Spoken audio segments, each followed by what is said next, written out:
Well, good day, smart traders. I trust each and every one of you are ready for another profitable day within the markets.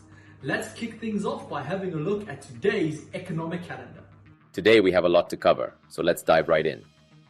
We begin with the UK GBP report, which is due at 8 a.m., followed by preliminary consumer sentiment and expectations data, import and export price indexes, and speeches from Bowman and Jefferson later this afternoon. But wait, there's more. Don't miss the chance to win a limited edition branded mug by participating in our giveaway. Simply like this video, comment the answer to our question, and make sure you're subscribed to our channel.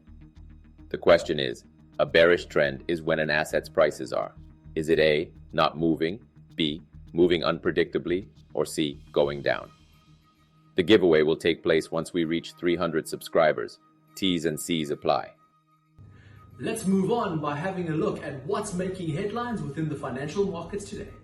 In currency news, the US dollar rose against the euro and sterling, reaching a one-week high against a basket of major peers. This comes after a series of economic data prompted a reassessment of global monetary policy outlook, leading traders to seek safety in the greenback.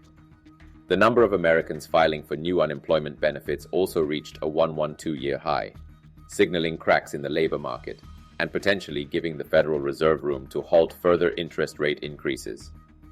U.S. producer prices showed a moderate rise, posting the smallest annual increase in producer inflation in more than 2 years, further evidence that inflation pressures were easing. Now let's move on to the analysis for USD ZAR. This currency pair has now broken through that previous resistance and went to retest those 2020 high points.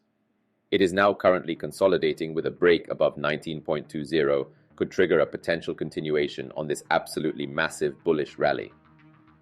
Shifting our focus to Wall Street, US indices experienced a mixed session, with the Dow Jones Industrial Average declining 0.7%, the S&P 500 dipping 0.2%, and the Nasdaq lifting 22.1 points or 0.2% to 12,328.5.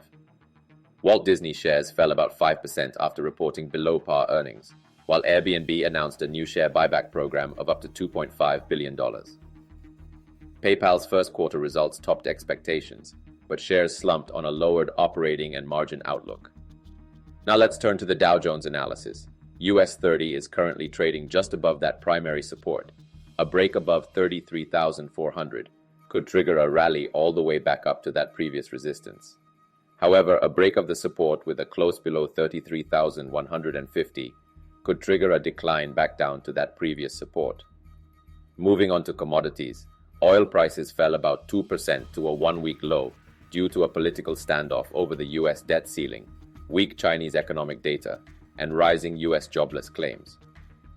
The dollar also rose to its highest since May 1st, making oil more expensive in other countries.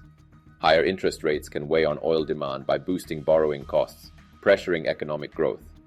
Now let's take a look at the analysis on crude oil for today. The bearish momentum on WTI is currently extremely strong. Should we get a close below $70 a barrel, we could see a further decline back down to the previous support. Finally, let's finish things off with gold.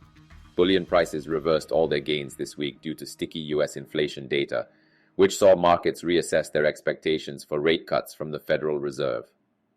However, economic fears kept gold pinned above the $2,000 an ounce mark, with safe haven demand for the yellow metal remaining relatively high as the economic outlook deteriorated. Bullion prices appear to have formed a new support level at $2,000 an ounce, as concerns over a US banking crisis also drove capital into the yellow metal. Looking at the analysis for gold today, the yellow metal is currently trading within that primary support level. Should we get a break above, with a close at 2016, we could see a rally all the way back up to 2030. Should we, however, break below and close below 2008, we could see a decline back down to 2000. So that is it from us here at Smart Online Trader. Should you be interested in any additional services that we offer, kindly get in touch with us or simply click on one of the links in the description below. As always, may the force be with you. Cheers.